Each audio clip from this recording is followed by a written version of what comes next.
तो इस तरह से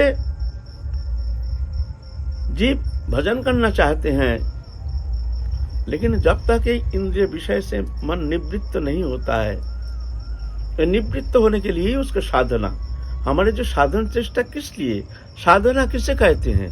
साधना कहते हैं, साधा माने प्रैक्टिस। साधना शब्द का माने है, माने स्थूल शब्द साधना। कहते हैं साधन भजन तुम्हारा हो रहा है, ठीक। साधन और भजन दोनों अलग वस्तु है। साधना कहते हैं इंद्रिय वृत्ति को संयमित करके भगवत चरण में मन को सन्निवेशित करने के लिए जो चेष्टा है, इसको कहते हैं साधना। एक अंतरिंद्रिय साधना, एक बहिरिंद्रिय साधना। बहिरिंद्रिय है, यह हमारी जो बहिरिंद्रिय है, चक्षुकर्णो नासिका जीवा तक, ये तो भागता है, भागना इसका स्वभाव है। लेकिन ठीक है, इसको भागने दो, तुम नहीं भागना। पहले ये साधना, ये साधन चेष्टा तुम करते रहो।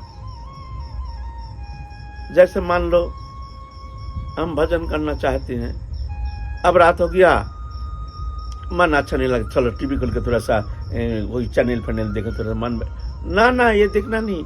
एक झलक ग्राम्य गीत, ग्राम्य जो नृत्य गीत, ये देख करके एक झलक में तुम्हारे मनोवृत्ति को दूषित करके कम से कम 1 महीना तुम्हारा भजन नष्ट करने में समर्थ है। ऐसे ऐसे ग्राम्य सब आजकल देखने में आता है। तो ठीक है, हम देखेंगे नहीं, मन कितना भागे। टीवी आजकल तो मोबाइल में भी बहुत सारी कुछ साथ ही रहता है, ग्राम्य गीत, ग्राम्य वस्तु, ग्राम्य दृश्य। हमको देखना है नहीं, हम देखेंगे नहीं, ये कोशिश करना पड़ेगा। ये बहिरिंद्रिय संयम, कान के द्वारा ग्राम्य गीत, ग्राम्य वार्ता श्रवण हम करेंगे नहीं। जीवाओं का संयमित करेंगे। जो वस्तु हमारे भजन के लिए बाधक है, जो वस्तु खाने से हमारा चित्त विक्षेप होता है, ऐसे वस्तु हम खाएंगे नहीं, चाहे कितना कष्ट हो। मान लो ऐसे वस्तु हमारे सामने आ गया, बहुत लोभनीय वस्तु, लेकिन खाने से हमारे इंद्रिय चंचल हो सकता है, या कोई बीमार बढ़ सकता है। जैसे मान लो शुगर है, हमारा सामने मिठाई दे दिया है, चलो एक राजभोग खा लो, बहुत दिन खाया नहीं, आज तो खा लो, तो क्या होगा? शुगर बढ़ जाएगा। शुगर के कारण नाना प्रकार व्याधि आक्रांत हो जाओगे। इसलिए जीवा संयम, ये संयम करने का चेष्टा। स्पर्श से बचे रहना चाहिए।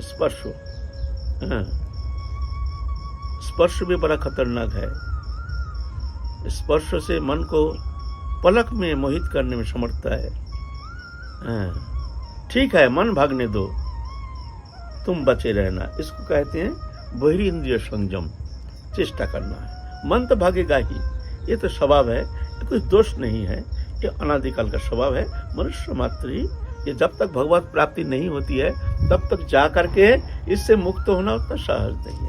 सहज है, मन अगर भगवत चरण में एक तल्लीनता आ जाती है तो जाके उतना हमारे लिए चिंता के विषय नहीं होती है, उतना विक्षेप पैदा करने में समर्थ नहीं हो सकता है।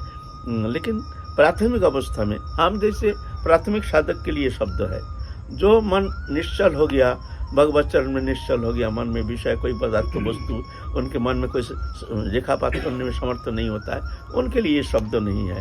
लेकिन हम जैसे साधारण जो साधक हैं उनके लिए शब्द आता है। इसको संयमित करने के लिए हमको क्या करना चाहिए?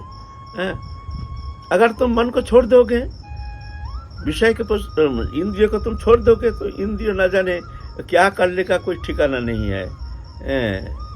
कहाँ तुमको गिरा देगा कोई गारंटी नहीं है। इसीलिए श्रीमद् भागवत पुराण कहते हैं ये मन को कभी विश्वास नहीं करना। ठीक है, तुम्हारा मन संयमित है, अच्छा है, बहुत सुंदर है, लेकिन विश्वास नहीं करना।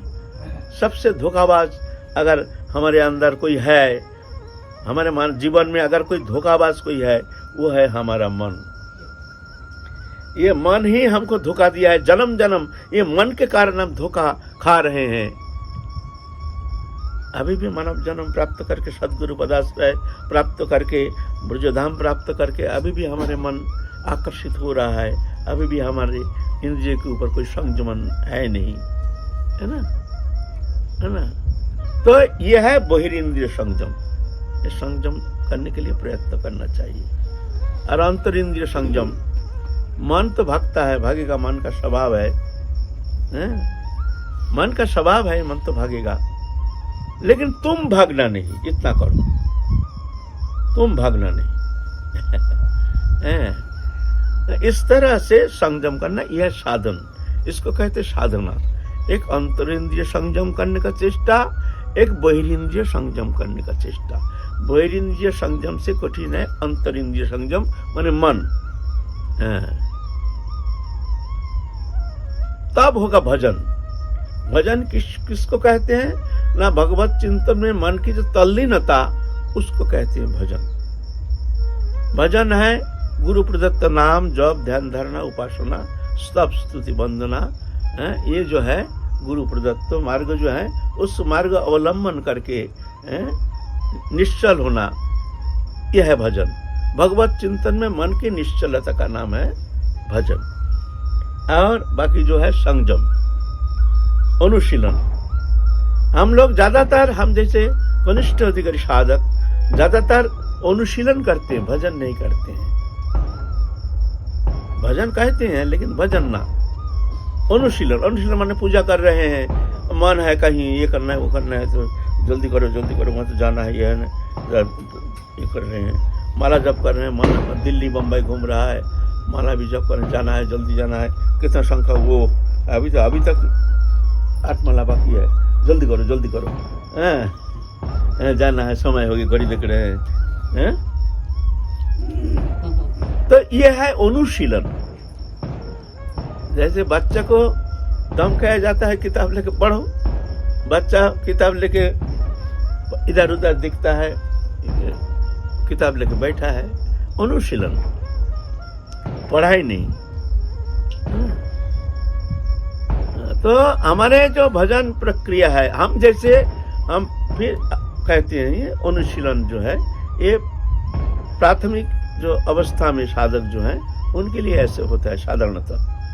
जो मन लाग गया, जिसका मन भगवत चिंतन में तल्लीनता, दृश्यमान जागतिक वस्तु पदार्थ के प्रति उदासीनता आ गई है, वो तो भाग्यशाली है।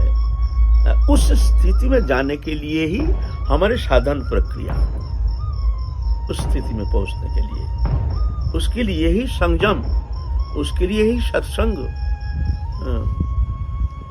होना चाहिए, तीव्र होना चाहिए। कहीं ढीला देने से बिगड़ जाएगा।